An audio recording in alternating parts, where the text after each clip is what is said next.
Okay, so hello everyone, this is Akshay here, and let us continue with today's problem of the day. Today's question name is rooftop.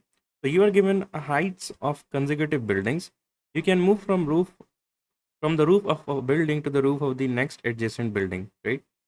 So here are the two constraints. We've been given the heights of consecutive buildings, and then we can move from one roof to another. That is the next adjacent building. So we need to find the maximum number of consecutive steps we can put forward such that we gain an increase in the altitude with each step, right? So for this input case where the array elements are 1 2 2 3 and 2, if we draw the building heights using an x-axis and y-axis, where y-axis represents the height of a building, or let's say height of the tower. So this would be 1 2 and this would be 3, right?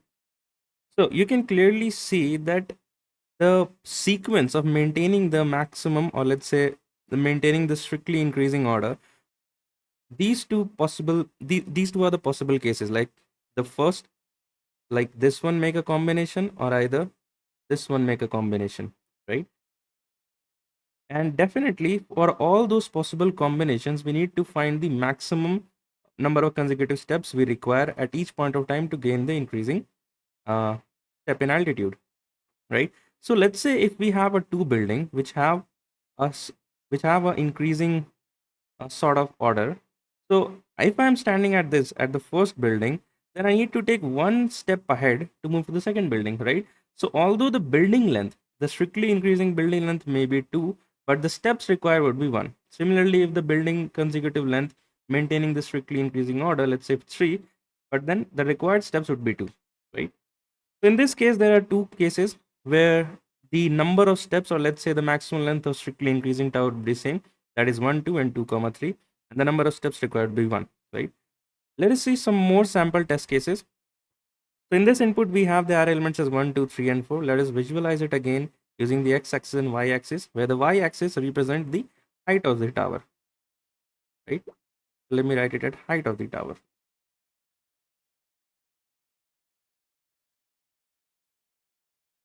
Great. So you can clearly see that the maximum length of the array which maintains the order of strictly increasing respective of the consecutive buildings are in place. We can see that the group of the elements would be 1, 2, 3, and 4, right? That is this one, this red box which we have highlighted here. Now if I stand at this point at the first building, how many steps I need? So at the first step, if I take a first step, I'll reach to second building. Second step will give me the third building, and the third step will give me the fourth building. That is the last one. The total number of steps required would be 3. Similarly, in the input 4 and 5, the output would be 1. I hope you got the intuition of how the input and output are coming. So let us continue with the approach discussion. So what is the approach one? So basically, if you see at this question, we need to find the longest increasing subarray in the given cases of all the possible arrays, right? So the algorithm which we will use here is that we will maintain, or let's say we will initialize a count to 0. We'll initialize one answer equals to 0, right? And at every point of time, we'll use a for loop to iterate from I equals to 1, I less than n, and I plus plus, right? And each point of time, we'll just check that if array of I, if it is greater than array of my I minus 1, that is, if I'm standing at my current building, the height of my current building should be greater than my previous one, right? And if that is the case, if we are moving in the right hand side direction of the building, we will increment our counter. And that's what we have written here, increment the count. Else, else would be the case that my current building height is lesser than my previous one. Then this violates the condition of the given question. And in that case, we'll reset our count to 0. Make sense? And at the end of the for loop, after doing these operations, we will just return our answer. So let us see a quick dry run on this particular algorithm which we just saw, right? So here, let us run with the same test case which we have examined as the first glance. So the array elements are 1, 2, 2, 3, and 2. For I equals to 0, we have maintained three things, that if array of I greater than I minus 1, if it is greater, then we'll increment the count, or else we'll reset the count. And at any point of time, we will assign our answer into the maximum of answer comma count, because the question says you need to find the maximum number of consecutive steps. To find the maximum number of consecutive steps, we need to find the maximum number of consecutive buildings following the property given by the question, right? That is to be the longest subarray strictly increasing. So for I equals to 0, let's say, or not I equals to 0, we'll start from I equals to 1, because we need to compare with the previous building. Okay, so for I equals to 1, we will see the value at the index 1 is 2. If it is greater than my previous value, that is array of I minus 1 pointing to 1. If it is yes, yeah, if statement satisfied, so we'll increment the counter to 1. 0 goes to 1. And similarly, we'll track the maximum of the current answer with the current count. So 0 comma 1, the maximum of 0 comma 1 would be 1, right? So maximum of 0 comma 1 would be 1. Now in the next iteration, you will see the current building height is 2 and the previous building height is also 2. So it nullifies our if condition, that is my current building height is not greater than my previous building. So that's why that would be not considered in the sequence of consecutive increasing building length.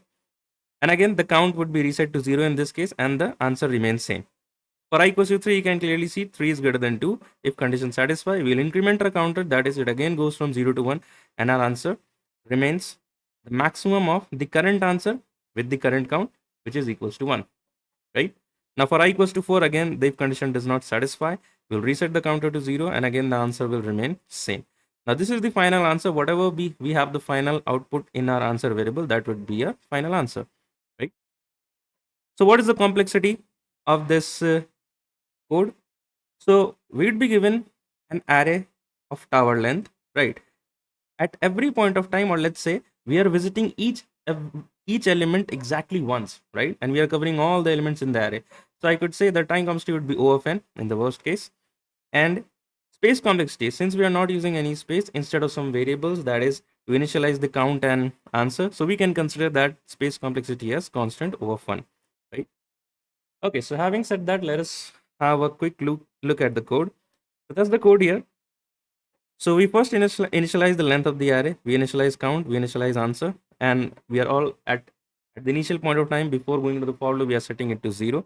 Now we have a for loop going from I equals to I less than n, and we are checking with the if condition that if my current building length, right, if it is greater than my previous building length, then that is the part of our answer. We need to count, we need to increase the count, that okay, we have a possible combination where we have a strictly increasing height of the building of the towers, right? So count is equals to count plus 1. So that's a shorthand operator. You can also write as count is equals to count plus 1.